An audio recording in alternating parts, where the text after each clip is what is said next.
और कम शब्दों में अपना उद्बोधन दें। समय का ध्यान रखें।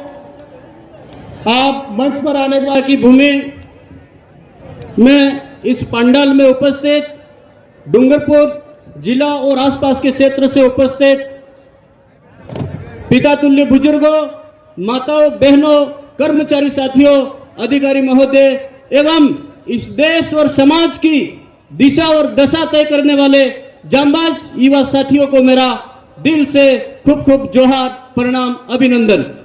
साथियों, आज हम विश्व आदिवासी दिवस मनाने के लिए एकत्रित हुए हैं।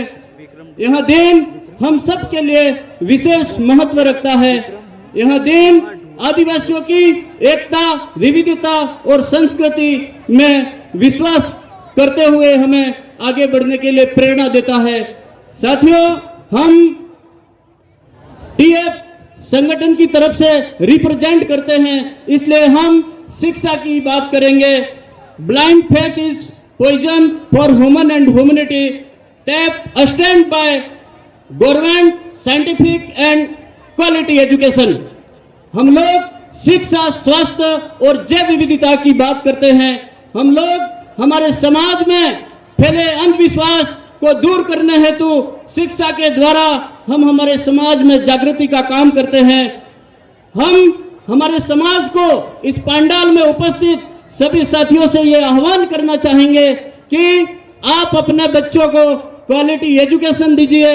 एजुकेशन के द्वारा ही आप हक, अधिकार, आरक्षण की बात कर पाएंगे, क्योंकि आपके पास यदि शिक्षा नहीं है, आपके पास यदि समझदारी नहीं है, आप जागरूक नहीं हैं, तो आप अपने हक, अधिकार और आरक्षण की बात नहीं कर पाते हैं। साथियों, आज हमें चिंतन करने की जरूरत है कि हमारे देश में कॉलेजियम सिस्टम से बैठा हुआ सुप्रीम कोर्ट के जजों ने कुछ ही दिन पहले फैसला सुनाया है कि एसटी, एससी के जो सक्षम कैटेगरी है उसको आरक्षण की कोटे से बाहर किया जाएगा। ये हमारे समाज को, एसटी एससी समाज को लड़ाने, भिड़ाने के लिए निकाला गया एक षड्यंत्र है।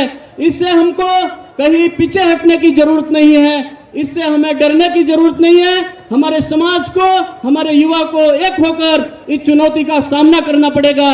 इसके लिए हमें शिक्षित होने की और शिक्षा ग्रहण करने की जरूरत पड़ेगी।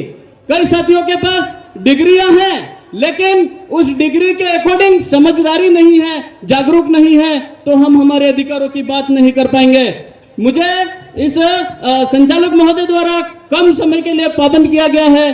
कहना तो बहुत कुछ चाहते हैं, लेकिन मैं युवा साथियों के लिए 4 पंक्तियों से अपनी बात को समाप्त करूंगा। चित्रकार स्याही से तस्वीर बदल देते हैं, चित्रकार स्याही से तस्वीर बदल देते हैं। कहते हैं युवा वर्ग अगर जागृत हो जाए तो देश की तस्वीर बदल देते हैं। केवल सोचने से सपना चाह नहीं बन सकता, कोरे शब्दों से इंसान औरों की निगाह नहीं बन सकता।